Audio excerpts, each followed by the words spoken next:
আমি তো জাকাত দিতে চাচ্ছিলাম, তা এবার ব্যবসায় ভালো উন্নতি হয়েছে, জমজমাট হয়েছে। প্রতিবার গ্রাম সরেই দিই, এবার সে ইউনিয়ন ব্যাপী দিতে চাচ্ছিলাম। জাকাতের যে নিয়মগুলো এগুলো যদি একটু আমারে বলতেন।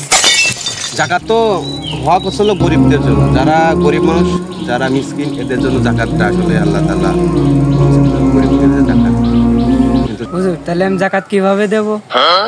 আপনি প্রতিবারই তো করেন, 50টা লুঙ্গি দেন, 150টার একটা শাড়ি কিনে দেন, আর গ্রাম বইরে টিভি চ্যানেল ক্যামেরা সেট করে সবাই দেখান যে জাকাত দিচ্ছি, সবাই একখান এরকম দেন, লুঙ্গি দেন, ছবি তোলেন, একটা শাড়ি দেন, ছবি তোলেন। এইগুলো তো করা যাবে না, এগুলো তো জাকাতের কোনো কাজই হবে না। আল্লাহ তাআলা কি বলেছেন, তুমি করো, জাকাত দাও, তুমি মানুষের দান করো, ডান হাতে দান করো, বাম হাতে যেন ঠিক না হয়। আপনি তো ক্যামেরা সেট করেন, অমক আছে নাকি, অমক এখন সারিয়ে দাও, মাইকি দাও, ওইগুলো করা যাবে না।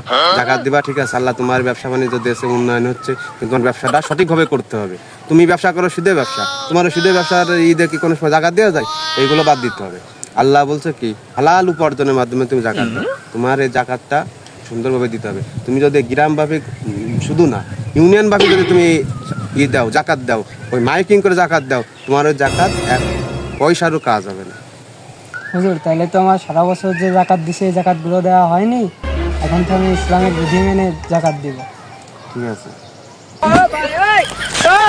আপনারা যারা মানুষ দেখানোর জন্য জাকাত দেন, এই জাকাত আসলে আল্লাহর রহমতে কোনো সময় কবুল হয় না। আপনারা আগে জাকাত দেবেন কাকে, সেটা নিজের মনকে প্রশ্ন করুন। জাকাত দেবেন হালাল উপার্জনের মাধ্যমে। জাকাত কাকে দেবেন? গরিবদেরকে জাকাত দেবেন। কিন্তু ওই ক্যামেরা, ওই মানুষকে জানানো, এই ধরনের জাকাত দেওয়া থেকে বিরত হয়ে থাকুন। আল্লাহর আদেশ নিষেধ মেনে চলুন। আল্লাহ যেভাবে জাকাত দিতে বলছেন সেভাবে আমরা জাকাত দেবো। সবাই সচেতন থাকবো। আল্লাহ হাফেজ।